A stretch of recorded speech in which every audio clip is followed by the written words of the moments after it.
Satnam parlour रंग होरी हो। ये दो मंत्र का अक्षर है सतनाम, एक ओम एक तत् गुप्त है। जिनको सतनाम प्राप्त है उनको मालूम है।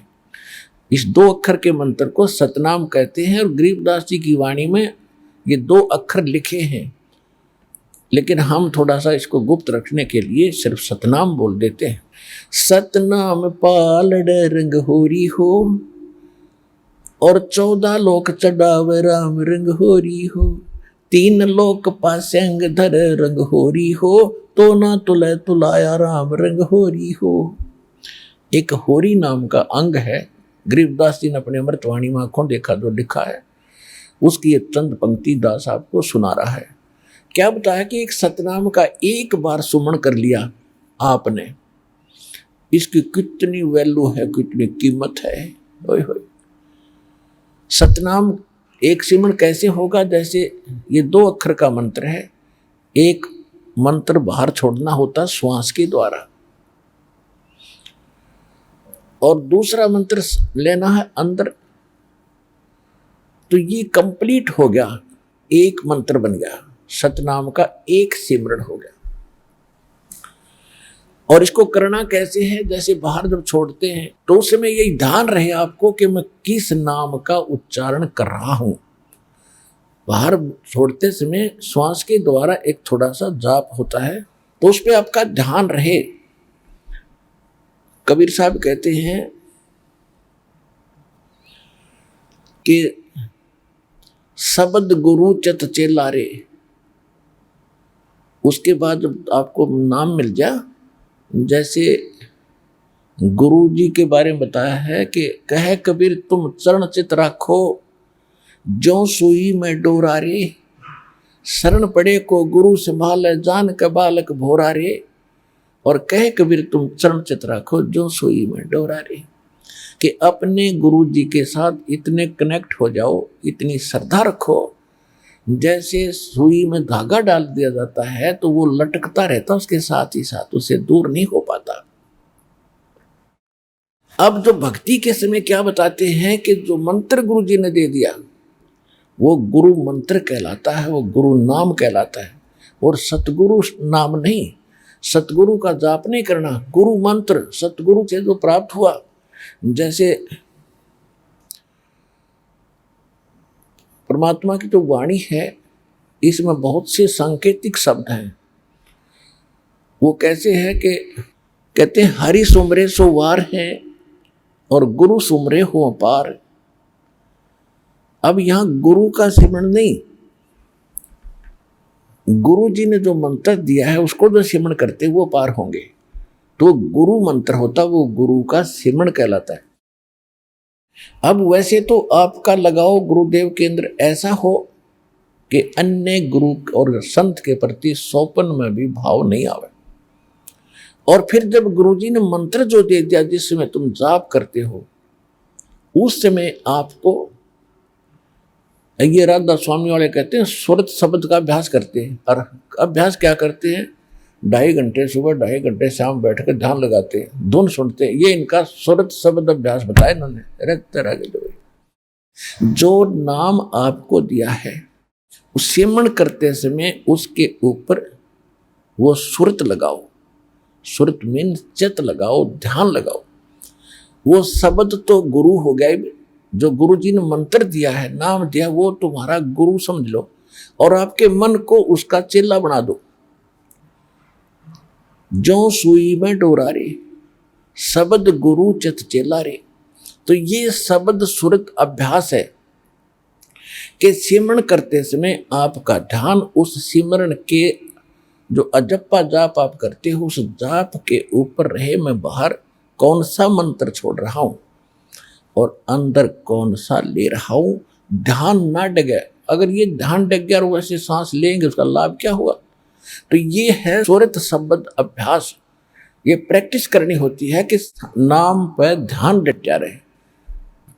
कबीर साहब कहते हैं कि माला तो कर में फिरे और मनुआ फिरे चूं और। तो ये सुमन नहीं है। जीव या तो मुख में फिरे और माला कर में और ध्यान की तौर घूम रहा, तो कहती ये सिमरण नहीं। तो ये सुरत शब्द अभ्यास इसको कहते हैं कि स्मरण करते समय एकाग्र चित्त करो और क्या जाप करें उसको ध्यान रखो, वो सिमरण है आपका।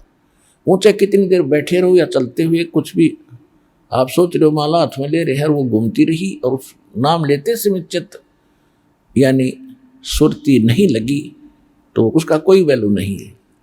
तो सुरत और मन ये चार पदार्थ एक करने पड़ेंगे, सुरत, नृत, मन और पवन। पवन तो श्वास है ही, और सुरत जब लगी मन आप उसके साथ आ जाएगा और नृत्य भी साथ रहेगी।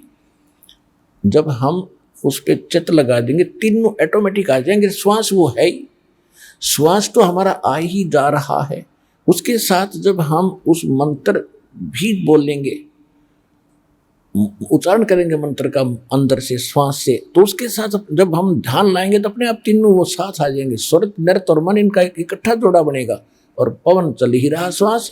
तो सुरत, नृत्य, मन, पवन ये चार इकट्ठे होते ही ये एक सिमरण जो आपने कर दिया उसकी कीमत बताइए। तो ये एक सतनाम हो गया, एक बाहर छोड़ा, एक मंत्र एक अंदर ले गए, ये कंप्लीट हो गया।